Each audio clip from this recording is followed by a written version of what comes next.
When should you get a colonoscopy?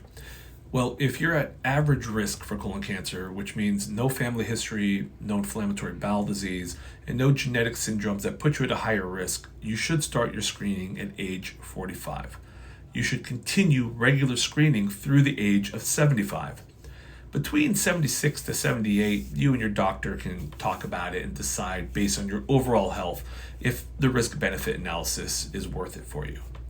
Now, if you have a family history of colon cancer or what are called advanced polyps in a first degree sibling, which is a parent, sibling, or child, you're going to need to start colon cancer screening earlier. Typically, that means the age of 40 or 10 years before whatever age your relative was diagnosed, whichever comes first.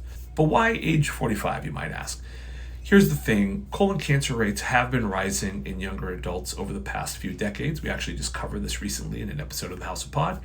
In fact, colon cancer is now the leading cause of cancer death in men aged 20 to 49, and it's the second leading cause of cancer death in women of that same age group. And that's why in 2021, the U.S. Preventive Services Task Force lowered the age from 50 to 45. But this is an important point that I should make here. The evidence is actually stronger for starting at the age of 50.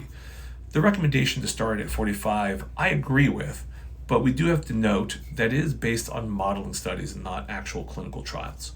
The models suggest that starting at 45 instead of 50 adds about 22 to 27 extra life years per 1,000 people screened. Some data wonks may feel that that's not great evidence, but it works for me. I think it's worth it to do it at the age of 45. And you might ask, why not go even younger? You might be thinking, if earlier is better, why not start at 40 or 35? And they're very valid questions.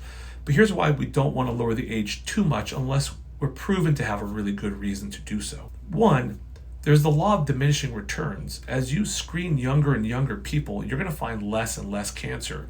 The incidence of colon cancer under 45 is still relatively low compared to older adults. So you're going to do a lot of screening to find very few cancers. Two, complications, they will add up. Although I consider the colonoscopy a safe procedure, every colonoscopy carries a small chance of a complication. Bleeding, perforation, cardiovascular events, things like that. When you screen 1,000 people starting at the age of 45 instead of 50, you add about 0.1 to 2 additional complications. That doesn't seem like much, but if you multiply that across millions of people, it will add up. And you don't want to be the person who had a complication from a screening test they didn't really need. The last thing to consider is resource constraints. There aren't infinite colonoscopy spots available. If we screened everyone starting at the age 40, we'd need hundreds more colonoscopies per 1,000 people. And that means longer wait times for everyone, including people who really need the test because they have symptoms or they're at high risk. You can think of it this way, screening too early would be like showing up to the airport 6 hours before your flight, which sometimes I do because I'm a dad and I do these things. You're definitely not going to miss your plane, but you've also wasted a ton of time sitting around when you could have been doing something more productive.